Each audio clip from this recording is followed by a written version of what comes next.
నర్మదా ప్రేమల్ని అపార్థం చేసుకొని ధీరజ్ సాగర్ అయితే వాళ్ళని నోటుకొచ్చినట్టు తిడుతుంటే ఇక చందు అయితే వాళ్ళని పిలిచి, రేయ్ ధీరజ్, ప్రేమ జాబ్కి వెళ్ళింది నీ మీద ప్రేమతోరా, ప్రేమది చదువుకునే వయసురా, ఆ వయసులో కూడా ప్రేమ మెచ్యూర్డ్గా ఆలోచించి నీ కోసం కష్టపడాలనుకుంది. నీపై ఎంత ప్రేమ లేకపోతే ప్రేమ ఆ నిర్ణయం తీసుకుంటుంది. సంతోషంలో అందరూ పక్కనే ఉంటారా, కానీ కష్టాల్లో తోడు ఉండేవాళ్ళేరా మన వాళ్ళు. ప్రేమ కూడా నీకు అలాంటి తోడేరా. ప్రేమ నర్మదలు మిమ్మల్ని నమ్మి వాళ్ళ కన్న వాళ్ళని వదిలేసుకుని వచ్చారా. మిమ్మల్ని ఎంత ప్రేమిస్తే వాళ్ళు కన్న వాళ్ళని వదిలేసి వస్తారా. వాళ్ళ కళ్ళల్లో కన్నీళ్ళు రాకుండా చూసుకోవాల్సింది పోయి మీరే వాళ్ళతో కంటతడి పెట్టిస్తారా. అంతకంటే పాపం ఇంకోటి ఉండదురా. వాళ్ళకి ఇక్కడ ఎవరున్నారా, మీరు తప్ప. మీరే వాళ్ళని ద్వేషిస్తే వాళ్ళు ఏమైపోతారు. వాళ్ళని దూరం పెట్టి వాళ్ళని నిజంగా అనాథలు చేయకండ్రా అని చెప్పేసి తమ్ముళ్ళిద్దరికి బుద్ధి వచ్చేటట్టు మాట్లాడతాడనమాట. ప్రేమ నర్మద వాళ్ళైతే ఇక ఇద్దరైతే బాగా ఏడుస్తూ ఉంటారు. ఏంటక్క ఇది, ఇక్కడ మనం ఏంటో మన స్థానం ఏంటో అర్థం కావడం లేదు. మన భర్తలు మనతో మాట్లాడటం లేదు. అత్తమామలు మన మొహం చూడటానికి కూడా అసహించుకుంటున్నారు. అటు కన్న వాళ్ళ ప్రేమకు దూరమై ఇటు అత్తింటి వాళ్ళ ప్రేమకు దూరమై ఈ ఇల్లు మనది కాదు, ఇంట్లో వాళ్ళు మన వాళ్ళు కాదనిపిస్తుంది. ఇది భరించడం నాకు చాలా కష్టంగా ఉందక్క. ఎవరు ఉన్నా లేకపోయినా ఎన్నాళ్ళు అత్తయ్య మనతో ఉంది, కానీ తను కూడా మాట్లాడకపోతునేసరికి భరించలేకపోతున్నాం. అమ్మ తర్వాత ఓదార్పు ఇచ్చేది అత్తయ్యే. మన బాధలు చెప్పుకోవడానికి అమ్మలు లేరు. అమ్మను మరిపించే అత్త ఒడిని కూడా కోల్పోయాం. దూరమైన చోట బాధ ఉంటుంది, కానీ కోల్పోయిన చోట భరించలేనంతగా నరకంగా ఉంటుంది. ఇప్పుడు అత్తయ్య విషయంలో అలాంటి నరకమే చూస్తున్నాం. ఇక్కడికి వచ్చిన ఇన్ని రోజుల్లో అమ్మ లేని లోటు కనిపించలేదు, కానీ మొదటిసారి మా అమ్మ గుర్తొస్తుంది, చాలా గుర్తొస్తుంది అని చెప్పేసి ఇక ప్రేమ నర్మదలు ఇద్దరైతే చెప్పుకొని ఏడుస్తూ ఉంటారనమాట. వాళ్ళ మాటలు విన్న వేదవతి అయితే తల్లడిల్లిపోతూ ఉంటుంది. ఇక ప్రేమ నర్మదల మధ్యలోకి వచ్చి కూర్చుంటుంది అనమాట. ఇంకొకసారి అమ్మ లేదని ఎవరైనా మాట్లాడితే కాళ్ళు విరగ్గొడతాను.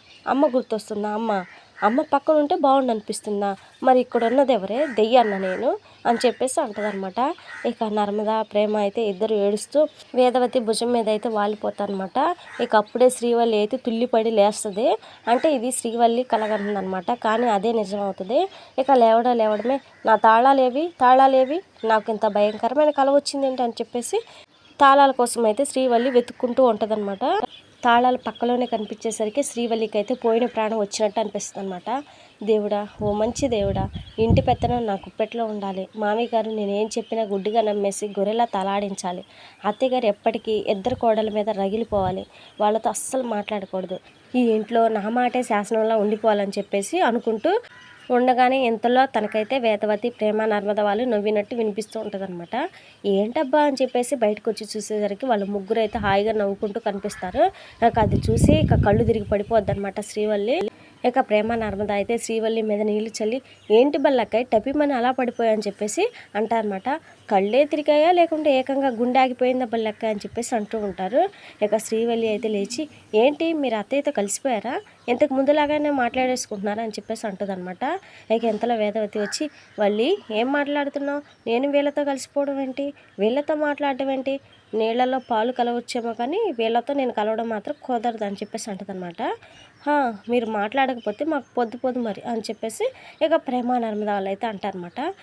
ఇక వేదవతి అయితే మీతో మాట్లాడటం ఏంటి అని చెప్పేసి అక్కడి నుంచి వెళ్ళిపోద్ది అనమాట. ఇక శ్రీవల్లి అయితే, ఏంటబ్బా ఇది ఎలా అవుతుంది, ఇది కళ నిజమా, ఈ ఇంట్లో ఏం జరుగుతుంది, నిజంగానే వీళ్ళు గొడవ పడ్డారా, నాటకం ఆడుతున్నారా, ఈరోజు ఇంకెన్ని వింతలు చూడాలని చెప్పేసి అనుకుంటూ ఉంటుందన్నమాట. ఇంతలో చందుకి అయితే 10 లక్షలు ఇచ్చిన అతను అయితే ఇంటికి వస్తాడనమాట. ఇక అది చూసి శ్రీవల్లికి అయితే గుండె ఆగినంత పని అయితే అవుతుందన్నమాట. ఇది ఫ్రెండ్స్ మరి ఇవాళ వీడియో. నెక్స్ట్ ఎపిసోడ్లో మరి ఏం జరగబోతుంది, ఇంకా అతను ఏ గొడవ చేయబోతున్నాడు, రామరాజ్కి విషయం తెలుస్తుందా లేదా ఏంటి అనేది నెక్స్ట్ ఎపిసోడ్లో చూద్దాం. మన వీడియోస్ని మిస్ అవ్వకుండా చూడాలనుకుంటే ఛానల్ని సబ్స్క్రైబ్ చేసి సపోర్ట్ చేయండి. Thank you friends, love you all.